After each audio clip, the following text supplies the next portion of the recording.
పసుపులేటి సుధాకర్ సతీమణి పసుపులేటి సుగుణమ్మ కావలిపట్టణంలో 8వ వార్డులో పర్యటించారు. ఈ సందర్భంగా స్థానికులు ఘనస్వాగతం పలికారు. అలాగే పార్టీలకు అతీతంగా పసుపులేటిని గెలిపించుకుంటామని వెల్లడించారు. అనంతరం సుగుణమ్మ మాట్లాడుతూ తమను రాజకీయంగా ఎదుర్కోలేక తమపై అనేక ఆరోపణలు, దుష్ప్రచారాలు వైసీపీ, టీడీపీ అభ్యర్థులు చేస్తారని మండిపడ్డారు. 420 ఎవరో కావలి నియోజకవర్గ ప్రజలకు తెలుసన్నారు. అదేవిధంగా ఎన్నికలు ప్రశాంతంగా చేసుకోవాలే కానీ ఇలా దుష్ప్రచారం చేయడం తప్పన్నారు. ప్రజల్లో అపూర్వ స్పందన లభిస్తోందని, గాజు గ్లాసు గుర్తును ప్రజలు తమ సొంత గుర్తుగా భావించి ఓటేయబోతున్నారని సుగుణమ్మ తెలిపారు.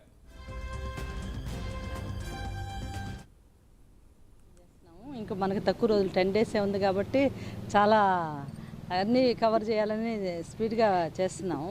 అందరూ ఆదరణ బాగుంది. ఖచ్చితంగా మాకు గాజు గ్లాస్ గుర్తు వచ్చింది. పోయినసారి కూడా అదే కాబట్టి గుర్తుపడుతున్నారు అందరూ బాగా. చాలా ఆశీర్దిస్తామని చెప్తున్నారు. చాలా బాగుంది. ప్రజల స్పందన బాగుంది. ఆల్మోస్ట్ అంతా మేము ఇంటింటికి చెల్లామండి. ఇంకేదో కొద్దిగా ఉంది. అది కూడా వెళ్ళిపోయి చెప్పాలి మాకు ఈ గుర్తు వచ్చిందని తిరుగుతున్నాం డోర్ టు డోరు. బాగుంది. ప్రజల స్పందన అయితే బాగుంది. మీకు మళ్ళీ పాత గుర్తే వచ్చిందని పసుపులేటి సుధాకర్ గ్లాస్ గుర్తు అంటారు ఆయన్ని. అట్లాగే అందరూ చెప్తున్నారు. ఇలాంటి వాళ్ళ గురించి మాట్లాడటం మాకు ఇష్టం లేదు. ఎందుకంటే కష్టపడి పనిచేయాలి. ఎవరైనా కానీ కష్టపడి మనం ప్రజల్లోకి వెళ్ళాము. వాళ్ళు ఒక పార్టీ నుంచి ఉన్నారు, మేము ఇండిపెండెంట్గా ఉన్నాము. ప్రజలు వాళ్ళకి తీర్పిస్తారు. ఈ లోపే కంగారు పడిపోయి అసలు అనవసరం, అసలు మాట్లాడకూడని మాటలు 420 అని ఏదేదో మాట్లాడి ఒకళ్ళని ఇబ్బంది పెట్టి మనం అలా చేయాలి. మేము అలా చేయము. మేము అసలు చేయము అట్లా. మేము ప్రజల కోసం వచ్చాం, వాళ్ళందరి కోసం కాదు కదా.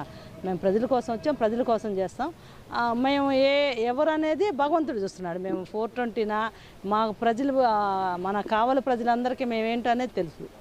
మేము గత 15 ఏళ్ల నుంచి, ఇప్పటి నుంచి కాదు, సర్వీస్ చేస్తూనే ఉన్నాము. మాకు రూపాయి ఇస్తే మేము 10 పైసలు ప్రజలకు ఖర్చు పెట్టడానికి ఆ రోజు నుంచి ఈ రోజు వరకు ఉన్నాం. ఇంకా ముందు కూడా ఉంటాము. మా లైఫ్ లాంగ్ మేము ప్రజలకు ఖర్చు పెడతాం. ఫస్ట్ ఏంటంటే మా నియోజకవర్గం ఖర్చు పెట్టాలి. తర్వాత బయటికి వెళ్ళాలనేది మా ఆలోచన. ఏదైనా ఉంటే దాటేలా ఫస్ట్ మనం కావలి నియోజకవర్గం బాగుండాలి, తర్వాత ఏదైనా ఉండాలి అని. మాకు ఎంపీ టికెట్ వచ్చినా కానీ మేము ఒక్క రోజులోనే మాకు వద్దు అని బాబు గారి దగ్గర నుంచి ఎన్నో రిక్వెస్ట్ చేసినా కానీ అది అందరికీ తెలిసిన విషయమే. అయినా మేము బాబు గారిని కూడా మా కావాలి, మా కావలి ప్రజలు బాగుండాలని మేము ముందుకు వచ్చాం. అలాగే కావలి ప్రజలందరూ కూడా మమ్మల్ని ఖచ్చితంగా ఆదరిస్తారు.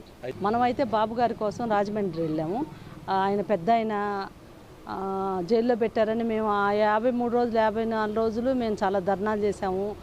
మనందరికీ కూడా తెలుసు. మీ అందరూ కూడా ఇంటర్వ్యూలు తీసుకున్నారు. అప్పుడు మీరందరూ రాజమండ్రి కూడా వెళ్ళి తీసుకున్నారు. చాలా కష్టపడి చేశాము. ఎందుకనో మనకి టికెట్ రాలేదు. అందుకని మనము ఎవరిని నిందించట్లేదు. నిందిస్తే ఏమి రాదు కదా. మేము కష్టపడి చేసుకుంటాం, ప్రజల దగ్గరికి వెళ్తాము, ప్రజలు ఆశీర్వదిస్తారు.